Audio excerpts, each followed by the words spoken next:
বাংলাদেশ আরো একবার এক গোলের আমরা যেমন দেখছি যে বাংলাদেশ কিন্তু এক গোলে পিছিয়ে রয়েছে, 2-1 গোলে যে এই মুহূর্তে আমরা দেখছি যে 2-1 গোলে পিছিয়ে রয়েছে বাংলাদেশ।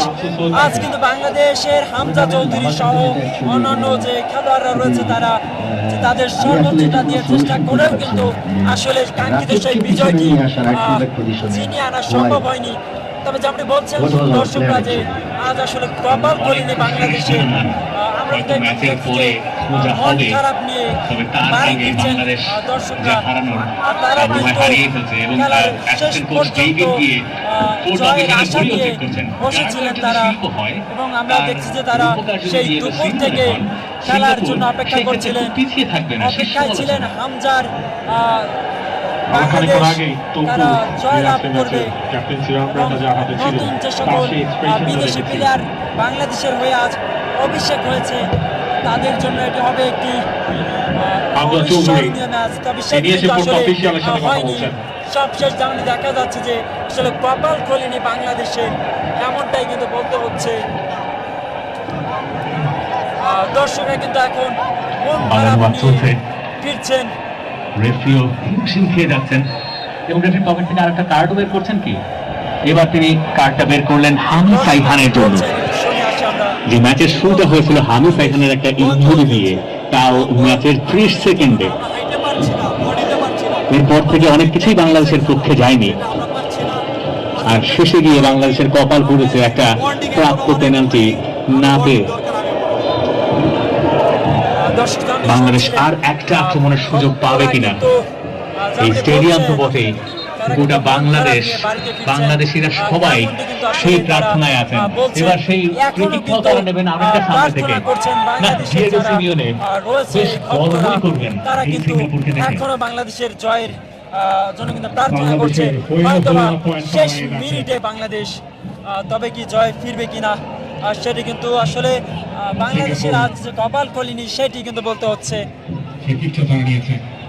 এখনো প্রার্থনা করছে বাংলাদেশের ভক্তরা,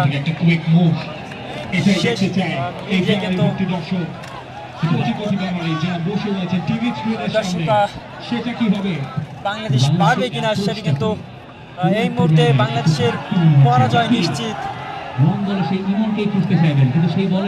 তবে এই যে প্রার্থনায় কিন্তু ছিল বাংলাদেশের হামজা এবং সৌমিত্রা, এখন কিন্তু মন খারাপ নিয়ে ফিরছেন আসলে দর্শকরা।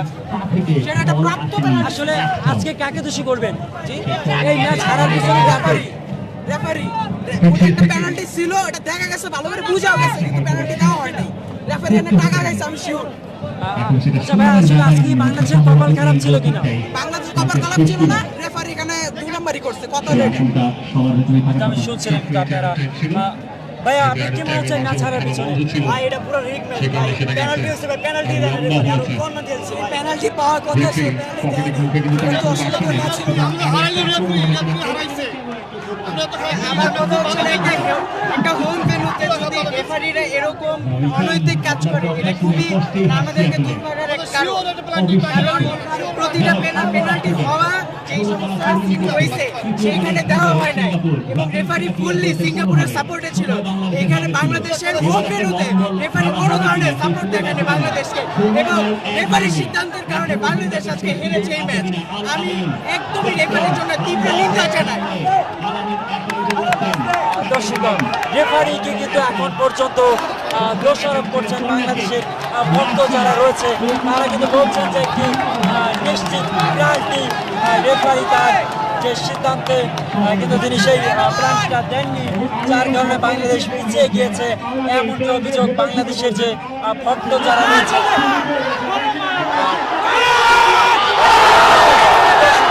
কিন্তু শেষ মুহূর্তে আমাদের কিন্তু উন্মাদনা কিন্তু ছিল শেষ পর্যন্ত উন্মাদনা লক্ষ্য করা যাচ্ছে, এবং আমরা দেখছি যে বোতল ছুঁড়ে মারছেন কিন্তু এই যে ফুটবল প্রেমী যারা রয়েছেন সকলেই কিন্তু আমরা যেমনটি দেখছি যে রেফারিকে দোষারোপ করছেন আজকের এই ম্যাচের জন্য। বাংলাদেশের ভাগ্য খোলেনি বিদায়, বাংলাদেশ কিন্তু বারবার সুযোগ থাকা সত্ত্বেও গোল করতে পারেনি। আসলে বাংলাদেশের কপাল খারাপ কিনা আজকে একটু বলবেন? ভাই আসলে কি মনে হচ্ছে এই ম্যাচ দেখে? ভাই কি মনে হচ্ছে এই ম্যাচ দেখে আসলে আপনার কাছে? এটা তো সম্পূর্ণ ফাউল ভাই, এগুলো খেলার কোনো ধরন আছে না, কি আছে মিয়া? এরা এনে বইয়ে যায় টাইমটা লস করছে, এটাই ফাউল ভাই, পুরাই ফাউল প্লেয়ার মিয়া। এরা কি আসছিলেন জয়ের স্বপ্ন নিয়ে কিনা? অবশ্যই জয় স্বপ্ন নিয়ে আসছে, এরা আইসে তো মিয়া সবই লস মিয়া, সব দিক দিয়ে লস, এনে আইসা সব জায়গায় দিয়ে লস।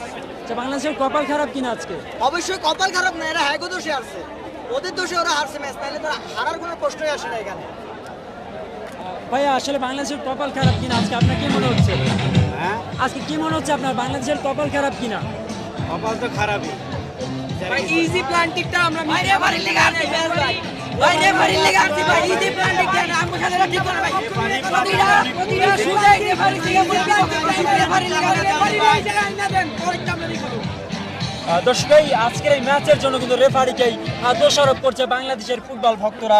এই মুহূর্তে রবীন্দ্র সরোবরে যেমনটি দেখা যাচ্ছে যে এই যে বাংলাদেশের ভক্ত যারা রয়েছে তারা কিন্তু বলছেন যে বাংলাদেশের নিশ্চিত যে প্ল্যানটিটা ছিল সেটিও কিন্তু রেফারি দেয়নি, এমনটি অভিযোগ কিন্তু বাংলাদেশের যে ফুটবল ভক্ত যারা রয়েছেন। বাংলাদেশের সমর্থকেরা যে আশা নিয়ে মাঠে এসেছিলেন, দর্শক এই মুহূর্তে আমরা দেখছি যে এই যে হাজার হাজার ফুটবল ভক্ত যেই স্বপ্ন নিয়ে এসেছিলেন খেলা দেখতে, সেই স্বপ্ন কিন্তু পূরণ হয়নি তাদের। তবে এই স্বপ্ন পূরণ না হওয়ার পিছনে কিন্তু তারা রেফারিকে দোষারোপ করছেন। দর্শক আপনারা দেখছেন যে মন খারাপ নিয়ে কিন্তু ফিরছেন, কিছুটা হতাশা নিয়েই কিন্তু ফিরছেন এই হাজার হাজার ফুটবল ভক্তরা। বাংলাদেশের জন্য হয়ে গেল ঢাকা জোর। এই মুহূর্তে কিন্তু আমরা দেখছি যে একটি হাড্ডাহাড্ডি ম্যাচ শেষে কিন্তু ভক্তরা মন খারাপ নিয়ে ফিরছেন। এইটি কিন্তু একটি শ্বাসরুদ্ধকর ম্যাচ ছিল, হাড্ডাহাড্ডি ম্যাচ ছিল। দর্শকরা কিন্তু অনেকটা আশা আকাঙ্ক্ষা নিয়ে এসেছিল খেলা দেখতে, তবে সর্বশেষ তাদের সেই প্রত্যাশা কিন্তু পূরণ হয়নি। দর্শক এই ছিল এখন পর্যন্ত যেই রবীন্দ্র সরোবর থেকে সর্বশেষ